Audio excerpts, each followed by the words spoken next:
Nathalie est installée depuis 2004 en élevage cartin, lait et transformation fromagère dans le secteur du Rocamadour. Et votre conversion a démarré en 2009. Donc, quelles ont été les difficultés en 2009 et depuis? Peut-être qu'il y en a eu d'autres d'ailleurs. Comment vous les avez surmontées? Qu'est-ce qui a guidé le développement de votre activité concrètement? Alors concrètement, pour reprendre un petit peu les bases de l'historique, donc installé en 2004 hors cadre familial, avec mon mari qui travaillait à l'extérieur, en reprenant au fermage les terres de mes beaux-parents, et au départ en transformation fromagère et en production Rocamadour AOP, qui était une production, qui est toujours d'ailleurs une production qui commence à être très saturée localement. Donc voilà, il fallait réfléchir aussi à trouver un petit peu des alternatives pour développer cette activité. Alors pourquoi pas la bio de suite? Parce qu'au départ, la surface était pas assez importante pour atteindre l'autonomie alimentaire. Et en 2009, nous avons fait pour la conversion avec un projet de montage d'un séchage en grange qui permet de produire du foin ventilé de très bonne qualité, d'optimiser ainsi les surfaces fourragères et de pouvoir d'atteindre l'autonomie fourragère et en céréales également, qu'on a pu réintroduire dans la rotation. Donc c'était ça un petit peu la dynamique qui a motivé la conversion.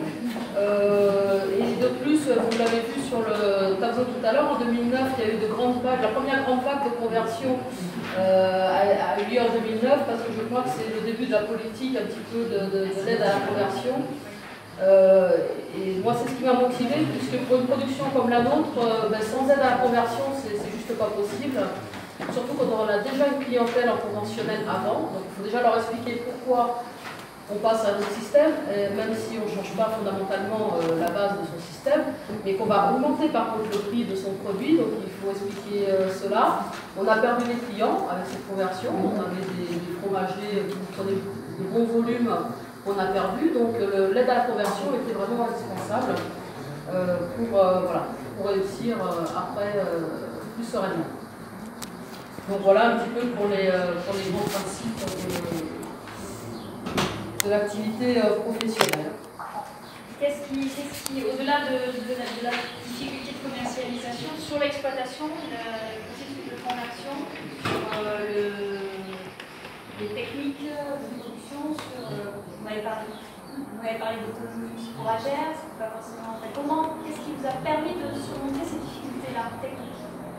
Alors déjà, le fait de pouvoir s'appuyer sur l'expérience de collègues, bien sûr, d'autres producteurs, des techniciens qui pouvaient nous apporter de l'aide, notamment au travers des formations. Ensuite, voilà, donc c'est à la fois pour le séchage en grange, mais après aussi sur les variétés cultivées, puisque l'autonomie alimentaire passe aussi par le choix des variétés qu'on va utiliser. Je ne vous ai pas précisé, mais nous sommes sur le Causse du Lot, donc c'est un territoire qui n'est pas très enclin à l'agriculture intensive, on va dire. On va dire ça comme ça. Voilà, si on aime cultiver le caillou, c'est l'endroit idéal.